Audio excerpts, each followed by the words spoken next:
Lauren Laverne. This is BBC Radio 6 Music. Douglas Dare, welcome. How are you? I'm really well. Thank you so much for having us here. Thanks very much for coming in. So who have you got with you? You are in a trio today, trio form. In the cupboard, we've got Fabian. Fabian's in the cupboard. Hi there, Fabian. He's playing the drums. And we've got Annalena, who's doing guitar and singing. Well, welcome all of you. Thank you very much for being here. First appearance in session on the programme and around your second album, which came out in October, I think, on Erased Tapes. Yeah, that's right. It's got a really interesting title. Can you tell me a little bit of it, about it? A Forger. Yeah, well, it's one word, A Forger. I was looking at the album, going through it all and trying to piece... I actually spent months on it, and I have a list on my iPhone of 1,000 different titles, and it was actually one of the first ideas I came up with, which was talking about forgery, because I actually really like the ideas of forgeries being these beautiful things in their own right, because they're fake, but they're false, and everything I was writing about was about reality and not knowing if anything was real.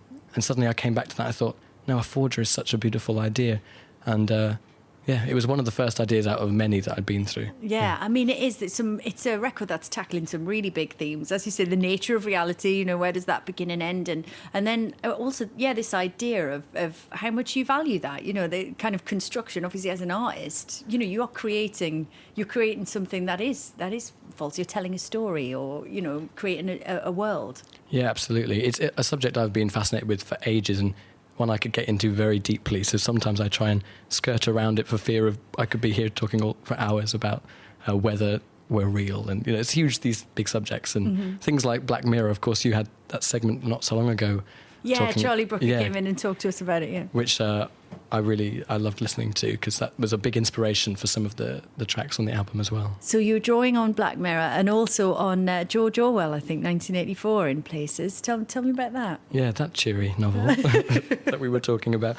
There's nothing like a dystopian novel to inspire me to write a cheery song. I read that book at school, but I didn't really take it in, I don't think. And I think as you get older, you experience different things that mean when you come back to it, you go, that's what that means, or suddenly you connect with it for whatever reason. And I've been going through some things in my life where I wasn't sure what was real, and when I read that book, it connected with me in a whole new way. And ironically, it was written so long ago, but it has so much poignance now. And Doublethink, which is the first song we're playing, that was inspired directly by the book. So can you explain what Doublethink is for anybody who maybe is pretending to have read 1984 but actually hasn't? Well, I think the definition of it is two opposing ideas, but believing in them simultaneously. There's examples of this, but the song itself isn't so much about explaining doublethink in the same way that Orwell did. I tried to reimagine it for myself, which is believing two different things at the same time, but sort of within your personal life, and trying not to believe any of them, and trying not to acknowledging that, and trying to avoid all of that as well. So trying to hold the two opposing truths in your mind at the same time. Yeah, it's a confusing subject. It is confusing, but I also think it's in a weird way. It's like you say, it's something that maybe comes to you as you get older, or when you start to have tricky experiences. And I know that for you, the kind of context around this record is all about that, and the sort of personal life. And you have a difficult breakup and or whatever, and it can, whether it's just something a little bit more pedestrian. You love someone and hate someone at the same time, or somebody that you really love does something terrible to you, and you suddenly have to accommodate that in your brain. Exactly. Yeah, and I think I could have written about my breakup in a very obvious way, perhaps, but I think the very fact that I decided to write about it using the George Orwell filter is almost a double thought in itself. So I'm always linking these things. Yeah, really interesting. Well, listen, we'd love to hear it. Is that the track that you're going to play for us first then? Yes. Over to you. Douglas Dare on BBC 6 Music with Doublethink. But I don't recall. I'm buried in double thought.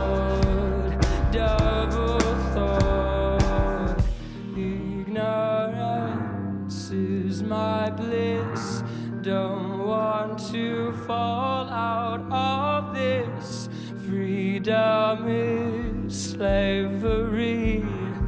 My mind won't ever help me, help me, help me.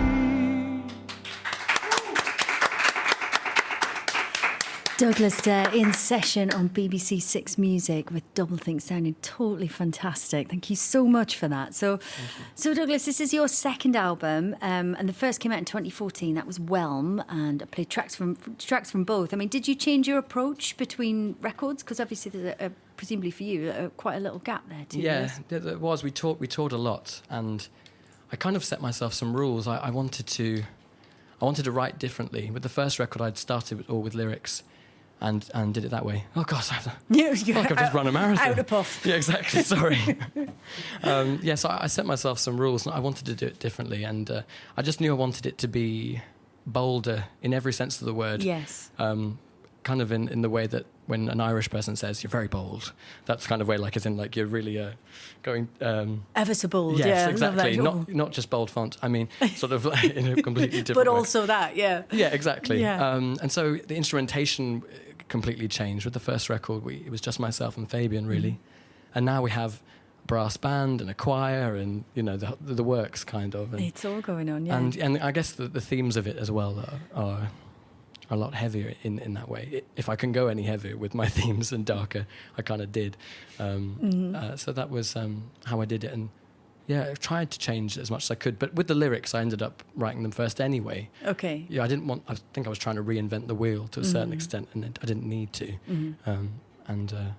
Yeah, it does feel very different. It feels like a completely different album to me. Yeah, I mean, both beautiful. I love the last one as well, but there's been a big change. I know that the lyrical honesty was important to you with this record, and that Björk was a bit of an inspiration there, and Vulnikura, her record. Yeah, absolutely. I was really struck down by that record because it came out shortly after my breakup, and even though our situation was so much different, it was just the brutalness of it, or just you could say the childness of it as well, the childishness of it, that really struck me. And I thought that's the way to do it. I just thought, no, songs should always be written like that from now on. In that it was just like totally raw and and unfiltered kind of no thing. Ambiguity as well. You know, it's just like, yeah, that's what happened, and there's no getting away from it. And I think a part of that was really exciting for me. So I think I took a part of that in certain songs. Yeah, and I think I want to continue to do that kind of that honesty. It feels safer as well in some ways. It's like, well, yeah, that's it. Yes, Like exactly, because it's not a construction. It just is you know how it happened and what it is from your perspective. I mean, obviously putting these kind of personal experiences into your music and writing about them, particularly on this album, as you say, some of the themes very heavy.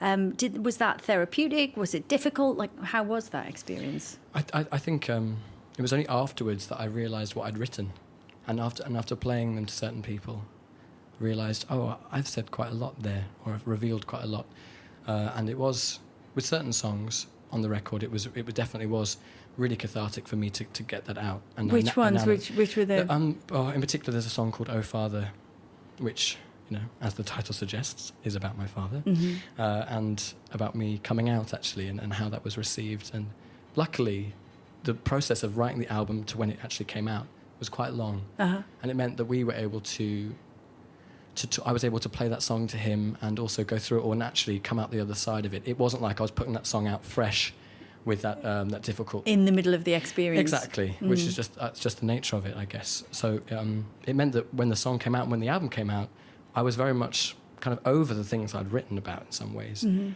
I almost had to reignite some of those feelings to play them live. Oh, I almost right. wanted to like rile them up a bit, like so see how many feathers I could ruffle to try and, you know, get back into that feeling. And what about? I wonder about the kind of people who are hearing this record and you know who know what it's about. Like, which songs are they connecting with, and you know the response that you're getting from people.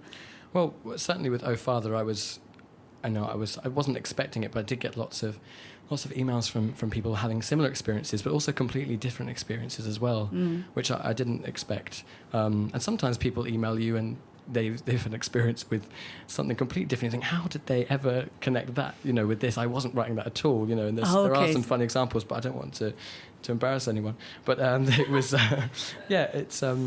A bit of a Rochage print, isn't it? Really, a song like you see in it, you hear in it what you want. And I never spoil it for anyone. I never try and of course not, yeah, and say it's any different, and that's amazing because we all connect with songs differently. Mm-hmm. But I suppose it was that song in particular. And there's one song on the end of the album called Rex, which is about Oedipus Rex, and I thought that was very obvious, but someone emailed me about their dog, and it was that's true.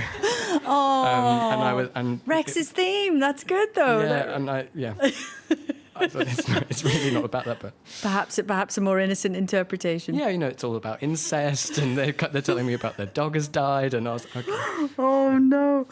But it's good that the music was there for them in a difficult time. Exactly, as well. I'm happy for them. Well, we're delighted to have you here. Thank you very much, Douglas Dare on BBC Six Music. The album A Forger is out now. We're going to have more music from Douglas Dare and band very shortly. But for now, cheers. Lauren Laverne on BBC Radio 6 Music. We've had such lovely messages about the first half of the session, Douglas. Can I just read you one from Marion in Edinburgh? She says, that breakup song really resonated with me. It's inspired me. I'm still in the first few days of a breakup. Ooh. Brutal. I am still alive, says Marion. Can you please tell him that even in a small way it's helped, and he has a new fan? Just felt compelled to text you that. I don't want to. I sound like I'm saying I'm going to cry, but actually, I get very emotional about that now. Yeah, well, it's you do something that means something to people, and it is emotional, and it is one as well. Once you've been through a bad breakup yourself, you always know how you never quite forget, do you, how bad that is. So lots of love to Marion. Lots of love. Yeah, lots and lots of love. We've also got Elijah here who says, lovely to hear Douglas Dare on Six Music. Someone from my year at school in little old Beaminster doing something big, creative and amazing. Beaminster, yeah. Beaminster, sorry, I'm pronouncing that incorrectly. Oh, no, well, everyone does. I think people who live there probably do, but it is very tiny. It's not, they've got digital radio out there now, apparently. Oh, hello. Oh, well, this very neatly takes me to asking about, where you first started making music and how that came into your life, because I know your mum was a piano teacher when you were growing up, so presumably there? Yes, she's definitely... Hi, Mum, by the way. She's been saying, we're going to say hi, Mum, to hi, Mum. She tuned in? Hopefully. Let's see. No, my mum's a piano teacher. And, we definitely... I was inspired to learn just because it was always around me. Mm-hmm. So we started to do some lessons, but ultimately, I don't know, with our parents, I know Fabian's dad's a drummer as well, and you can't really learn with your parents. You kind of need to do it somewhere else, I always find, and I've experienced that with so many people. You need to make it your own, I think. But I was so lucky to have that around me. I only realise that now, how lucky I was to have that music around me. Mm-hmm. And I sang in the pub when I was really young and did, little songs, and the bar lady would give me £5. I was going to say, was that one where they'd stand you on the table or similar and you'd do a turn, that kind of thing? Yeah, but I was forced to get on the table. So they knew you could sing? They were like, they knew you had a great voice? Yeah, and then my voice broke quite early, and then there was no singing for a while, and I just played piano and kind of did instrumental stuff. Oh, and wow. It wasn't until I went to university with these guys in Liverpool that I heard Annalena sing, and she inspired me. I was like, oh, I really want to do that. She writes as well. Mm-hmm. Her project is Era. And I was so inspired by that I really wanted to write songs as well. And was it music that you were studying at university? Or? Yeah, we were studying songwriting. Yeah, all of us together. So we've been playing for years now, actually. Absolutely. Yeah. And did you find that you had a kind of similar approach? Because obviously, if you're studying songwriting, then you're kind of taking a more critical kind of approach to it, and having to think about the theory and all that business. Yeah, I mean, luckily, where we studied, it was, we loved where we were because of the people we were with, mm-hmm. and the songwriters there were incredible, and that was the inspiring thing. It wasn't so much what we were learning, I could say. Okay. Would I be right in saying that? Yeah. It wasn't so much what we would sort of sit down and sort of read this and do this. It was more about the fact that we just got to play together all the time. As well. So that was the biggest inspiration, I think. Yeah. I never went to university, but generally you hear that from a lot of people, that mm-hmm. it's the kind of peripheral experiences actually end up being, the ones that you kind of go with, or the thing that you think of as a distraction or a reward, mm-hmm, or whatever. Mm-hmm. Yeah. And so how long was it after that you released the first record then? I mean, how long has all of this taken? Because 2014 for the first album. I think I graduated in 2012. Right. Or 2011. Was it, Fab? 2011. Yeah, so then we came straight to London, mm-hmm. and then just tried to play as much as possible. Played in as many venues and tiny pubs, and pay to play and all that terrible stuff. But yeah, did that so much, and then quite quickly, Erased Tapes, the label that I'm on now, contacted me, and I hadn't had any recordings at that point, really. Did they just hear about you from doing the circuit? No, I had. I think there was a mixture of that, but I had an iPhone recording on SoundCloud. Right. Yeah. Okay. Yes. Very of the time. Just FYI, current album mastered at Abbey Road, I believe. Yes, it was. I've really, I really progressed. They had high hopes for me. You've changed, yes. Dare. Get back my iPhone, please. That's the next album. I'm going right back to my roots. Yeah. iPhone 4. Just an album of ringtones. That's it.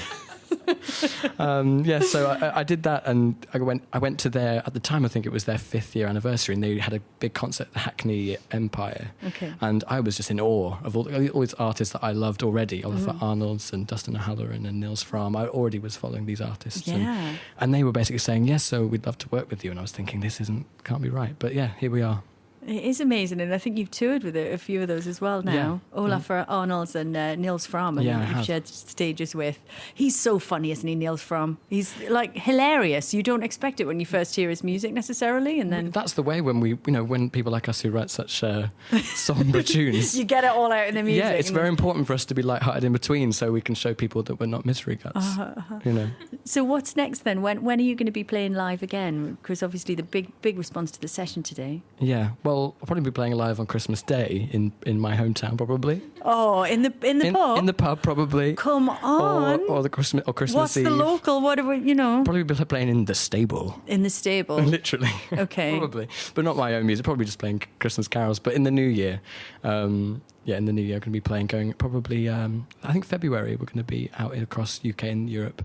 And then after that, hopefully into America as well. Fantastic. How exciting. It's just wonderful to have you playing live for us today. And you're going to do another track. And this is a really interesting one. I think you're going to do New York second, am I right? Yes. Can you tell us a little bit about this record and how it fits into the album and, the themes that we were talking about before? Well, it's the first song I wrote from the album. And it's based off a real event. But ironically, it's after I came back from New York, I was with my then partner. And I couldn't fathom if it actually happened or not. It felt like a huge dream or huge nightmare, if you will. And I was trying to piece together everything about it. And of course, New York to me has always been kind of this dream, the place, the place of lights or these skyscrapers, or is it actually real? In a way, it's an artificial city in itself, the fact how it's built on this island. And I think knowing that and then realizing that this experience in my head, knowing if it happened or not, because it was kind of the last experience we had together before it ended. I was trying to sort of marry that idea of this mirage that I had in my head and the city itself.